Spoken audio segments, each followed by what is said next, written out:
everybody and welcome back. We are here for the third week's challenge following the release of my Industrial Grunge kit. Again, I've got some freebies to share with you as well. There are 3 pages that you can grab. You can either get them in my Facebook group, Non-Stop Papercrafts, or on my Ko-fi site. Both will be linked down below. Some people were having trouble finding them. Basically down below I have a link tree. If you click on that, everything will be listed. So you'll have my Facebook group in there and my Etsy shop and my Ko-fi page. So everything's listed in my link tree link, which is in the description down below. So as I said, there are 3 freebie pages today to grab, and they are this Matchbox template, which again has the kind of steampunk and cogs and industrial grungeness to go with the kit. And then we've got some miniatures, so some different mini things that can go inside your Matchbox. And then the last page is a backing page, which I've actually printed on the back of both my Matchbox and my minis. And again, it's just a very grungy page. There are some kind of buildings in the top corner, but everything's, yeah, just kind of shattered and grungy and peeling. So the same sort of rustic colours that you'll find in the kit. So I'm hoping today's challenge is going to be a nice fun one. It's just a mini project. I'm going to cut all of these bits out. Now thankfully not quite so much fussy cutting as in the first challenge. That was a very fussy cutty one. The last challenge was a big one, and I had again a very long video to go with that one. This one I'm hoping to be a little bit quicker. You have got these bits to kind of fussy cut out, but most of them are pretty simple shapes. Some of them do have some jagged edges, but if you've got some fancy edge scissors, you could always go along the edges with those just to kind of make them look a little bit rough. Cutting out the actual Matchbox template itself is quite simple. You are obviously just following the lines around. If you see a dotted line, that's where you fold. On the Matchbox base, you'll notice that there are some straight lines inside as well as dotted. That straight line needs to be cut up as well. So I'm just going to whiz through this and quickly cut it out.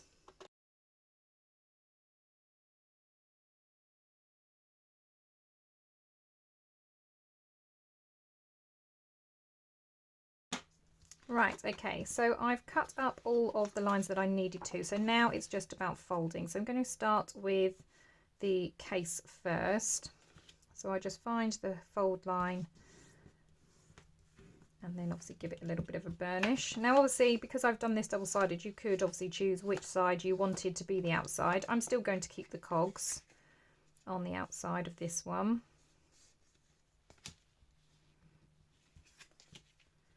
Lining it up, make sure it's a bit level.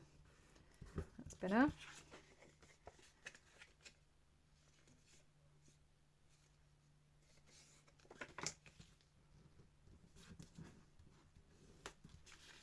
And then the last one.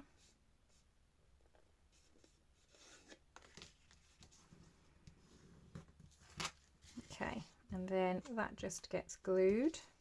Well, actually, before I glue anything, I might do some inking. So let's do that. I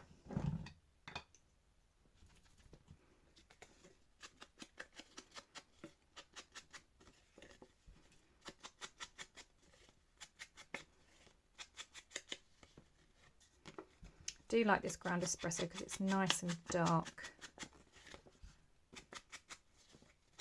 On some things it looks almost black. And I'm going to do where it folds as well.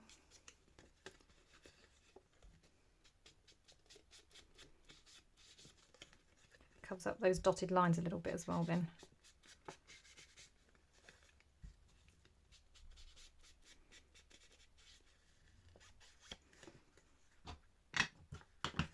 Right, so that's that one, so we can get back to gluing.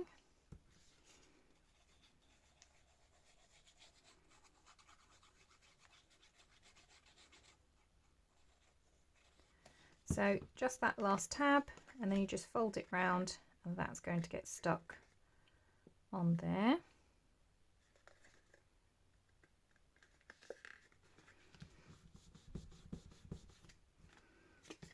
Okay, I'm just going to pop that to the side. Okay, now to work on this one. Now again, because it's double-sided, you can pick which way round. I did make a prototype, but my daughter's already run off with the prototype to go and apparently put her Barbie shoes in.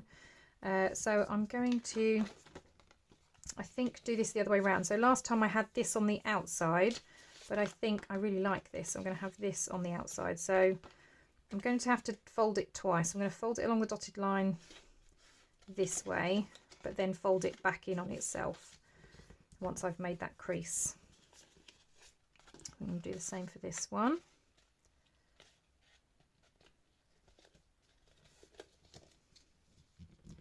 Make sure it is actually level though, that's better. And then back the other way like that. Do the same for these.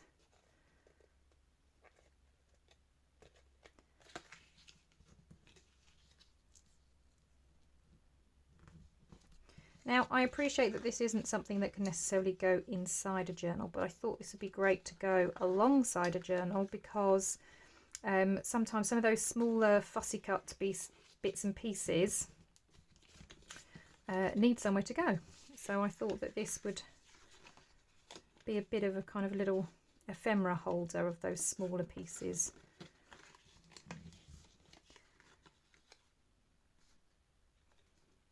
And just something a little bit fun, a little bit different. So that's that side. I will do some inking on this one as well in a moment.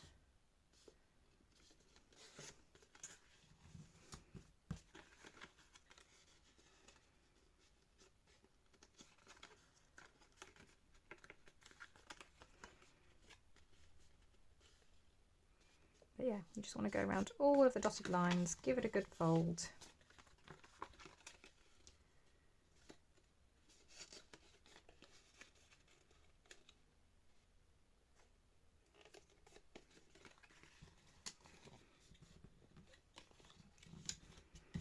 Right, I think that's everything. So again, I want to do some inking. So I'm just trying to think of the bits that you're going to see. So I'm going to fold that bit over and ink all along there.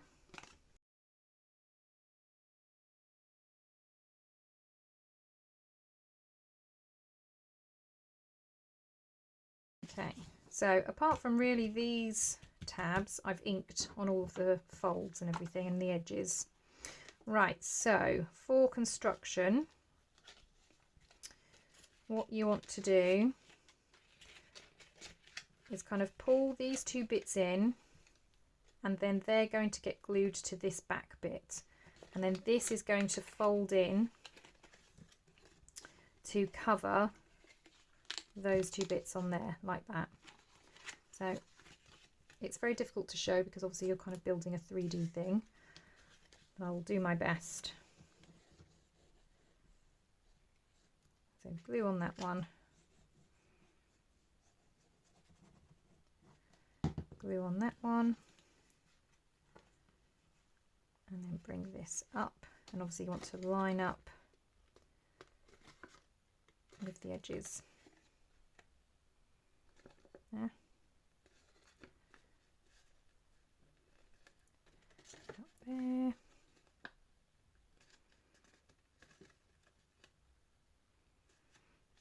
And there. I'm going to do the same on the other side.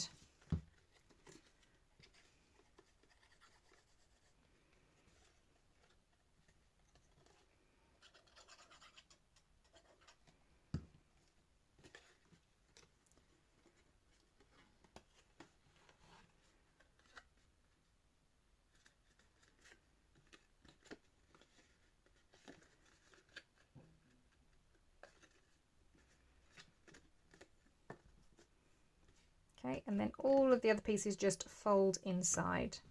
So you just add your glue, and then that just kind of secures and holds everything together.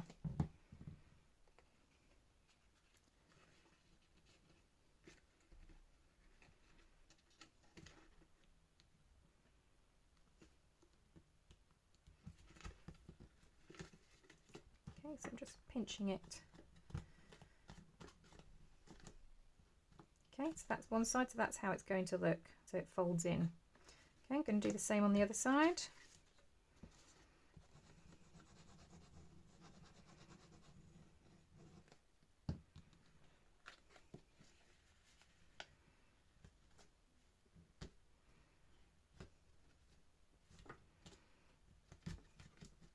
Okay, and that's the other side, and then the same for the two long ones.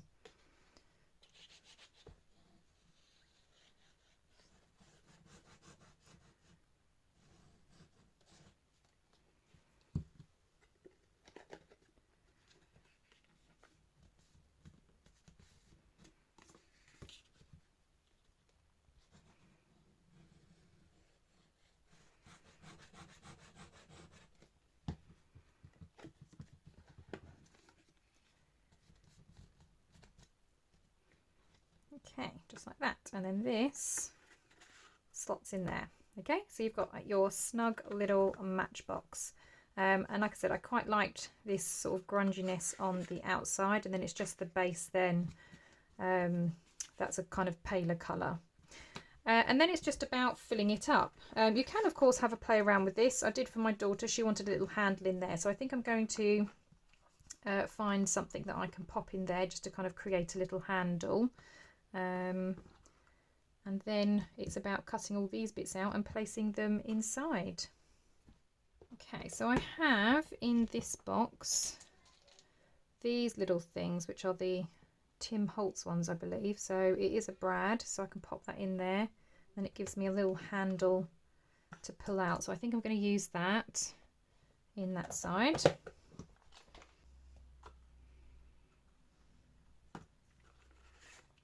Right, so let's try and get that done then. Thinking a pokey tool might be best for that. So I'm just going to eyeball it roughly for the middle, which is about maybe there.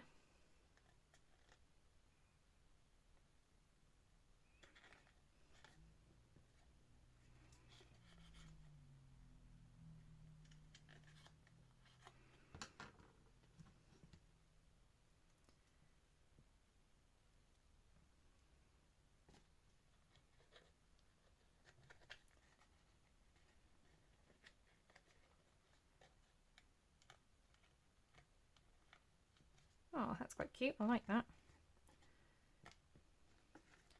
So that's then like a little pull handle on there.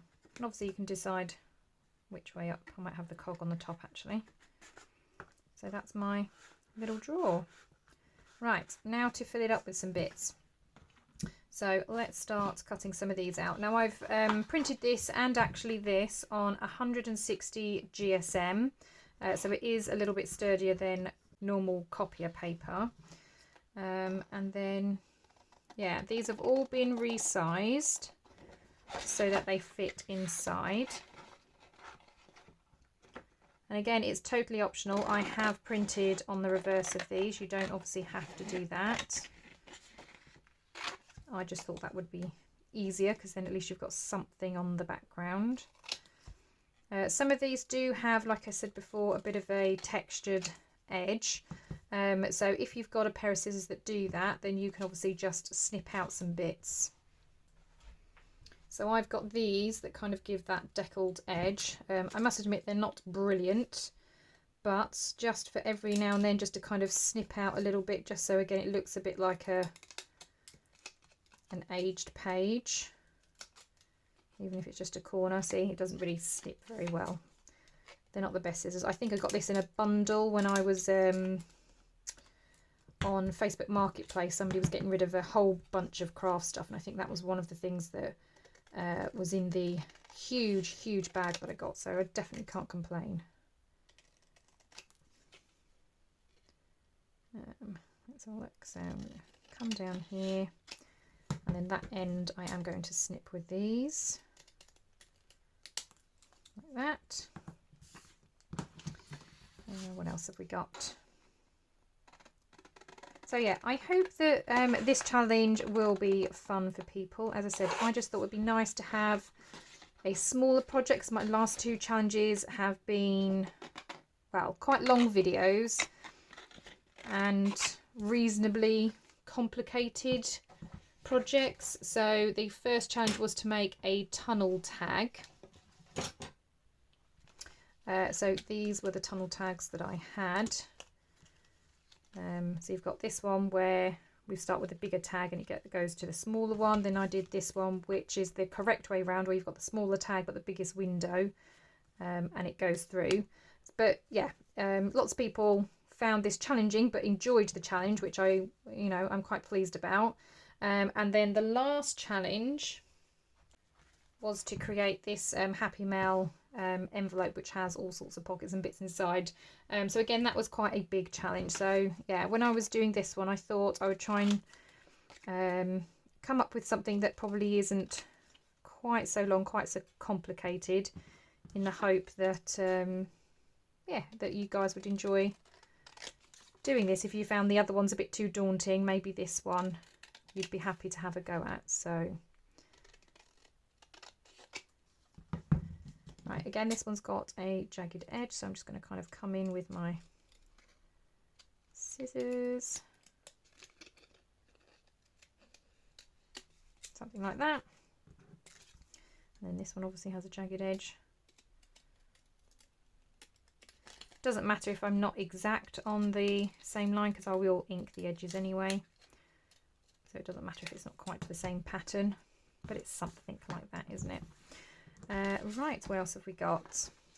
So these are all as well, apart from the tag and obviously those which I've created, these are all scans of genuine vintage ephemera that I have. So these are all actual receipts and tickets and things and envelopes that I have in my stash, and I thought I'd scan them in and make them mini so that we can have a play around with them. And I tried to pick things that were kind of business related or industrial.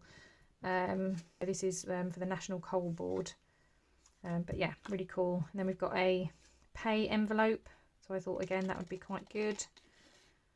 But yeah, these are all, like I said, genuine items that I have in my stash that I scanned in, because I thought they'd be really cool for this. And it's always fun when they're mini as well, because I thought you could add these to any clusters that you're making. These are great for some smaller pockets that you might have in your journal. As I say, the idea of having this is so that you can store them until you're ready to use them. I mean, I know many people make journals but don't necessarily journal, but if you are somebody that journals, you won't necessarily decorate before you've started. You may kind of decorate as you go.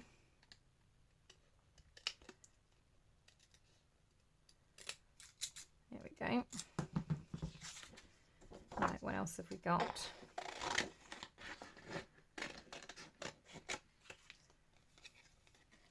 So we've got a little tag.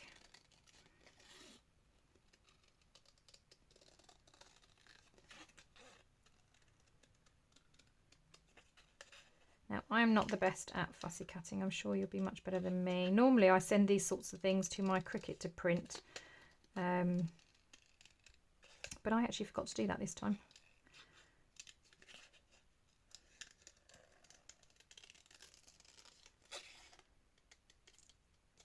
So I'm doing it by hand.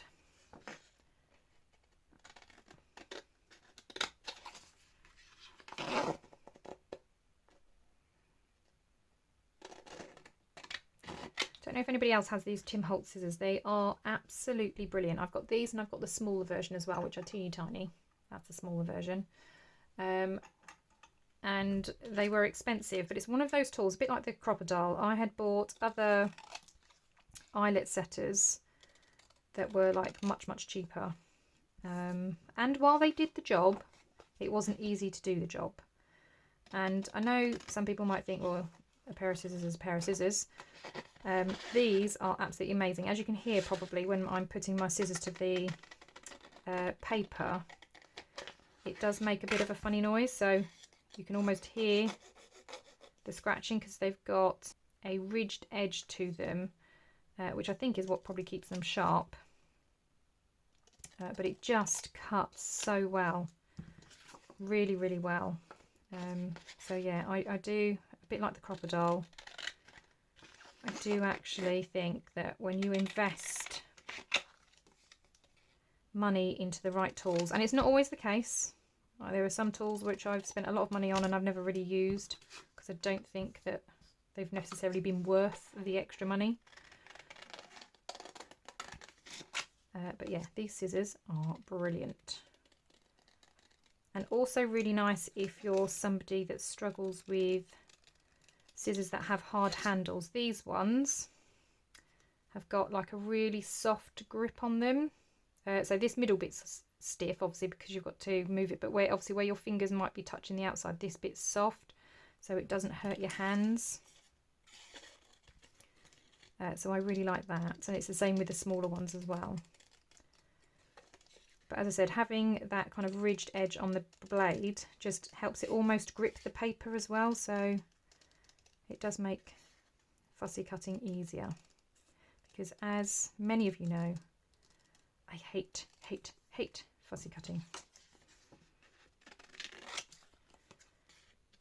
Which I know is probably shocking considering my first challenge had so much to fussy cut out, but I did use my Cricut for that one.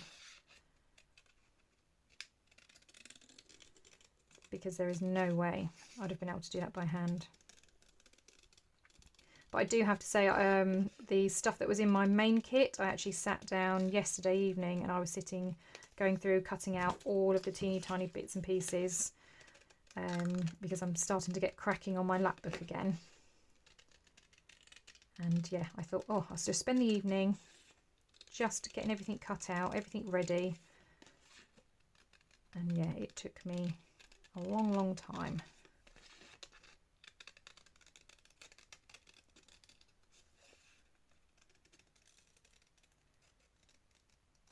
Right, okay, so that's all the bits and pieces cut out.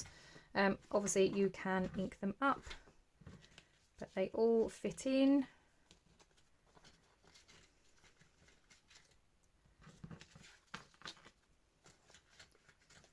Yep, so they all fit in. Another thing you could do, which I've done, and I have already cut them out so you're not bored watching me cut them out, but this is sticker paper. I've got a kind of craft coloured sticker paper, so I thought, oh, I'll have a go at printing them on there. Obviously they are a lot darker because the craft paper is dark, but they're now on sticker paper. So I can obviously add them to my projects in sticker form. So that's an option as well if you've got any sticker paper. To do that, so I'm going to add those to my little box as well.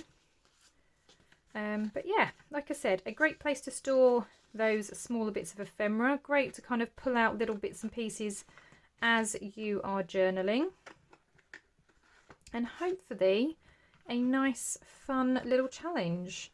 I really like these little closures actually. I've had these in my stash for absolutely ages and I haven't used them, and I don't know why, because they're adorable and that works really well. I love it. Well, thank you so much for joining me today. I hope this has been a little bit of inspiration for you, a nice fun little project. As I said, you can grab my freebies either in the Non-Stop Papercrafts Facebook group or on my Ko-fi page. When you go to Ko-fi, because some people do get a bit confused, it is a freebie. It will ask you for an amount, but you just pop in 0 and you can download it for free. Obviously, if you do wish to buy me a coffee, you can do that too. But if you want it for free, you just type in 0 and you are allowed to download it for free. And then you'll be able to make your own little kind of matchbox drawer with your own little miniatures in. Thank you very much, everybody. I hope you have a wonderful day, and I'll see you all in the next crafty video. Bye for now.